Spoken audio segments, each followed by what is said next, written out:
Lorsqu'on entre dans le petit laboratoire de Frédéric Burtin, c'est comme faire un saut dans les senteurs d'autrefois. Appelée l'Institut Très Bien, cette entreprise a été créée en 2003. Mais son histoire est en réalité bien plus longue que cela.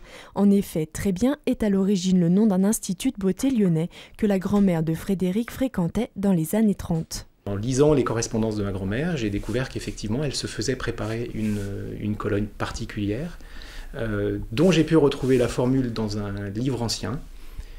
Et en fait, ça a été un peu un déclic de se dire et si on relançait cette histoire, et si on la développait, et si on reprenait cet héritage et qu'on en fasse de façon un peu plus moderne une véritable marque. Formé au savoir-faire de la grande parfumerie, c'est donc tout naturellement que Frédéric se lance dans l'aventure. Avec ses senteurs françaises traditionnelles du début du XXe siècle, les parfums Très Bien ont rapidement trouvé leur public au-delà de nos frontières. Dans notre domaine, la parfumerie ou la cosmétique, le Made in France, le savoir-faire français, est quelque chose de très fort. Nous, on est extrêmement attachés à un certain nombre de traditions, d'héritages, de savoir-faire. Donc ce sont des valeurs qu'on insuffle beaucoup dans notre marque parce qu'elle s'y prête. C'est une marque qui a pris ses racines en 1930, donc on a aussi un héritage à véhiculer.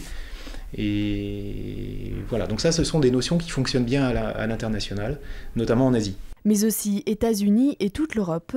Aujourd'hui, l'Institut exporte 40% de ses produits à l'étranger. Une belle réussite pour cette entreprise de seulement 2 employés. Les Asiatiques, d'une façon générale, ont des préférences pour des notes plutôt fraîches et florales. C'est des gens qui ont cette préférence-là. Le Moyen-Orient, par exemple, ou la Russie, sont clairement attirés par des notes beaucoup plus fortes et puissantes. Donc voilà, donc au niveau des préférences, on arrive à couvrir à travers nos différents produits un petit peu ces préférences, mais il est clair que certains vont mieux fonctionner en Asie, certains fonctionneraient mieux en Russie ou ailleurs. La Russie, d'ailleurs, que Frédéric Burtin aimerait parfumer dans les années à venir. Des challenges de tous les jours très motivants pour se passionner. C'est très intéressant d'essayer de comprendre les préférences culturelles, qu'est-ce qui fait les spécificités d'un pays. Ça, c'est passionnant, je dirais, à titre humain, avant même d'être à titre de chef d'entreprise.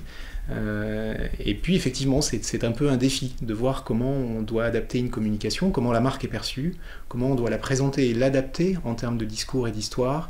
Mélange d'essences naturelles et de senteurs florales et aromatiques, les colognes et autres bougies Très Bien permettent de faire revivre une atmosphère d'antan.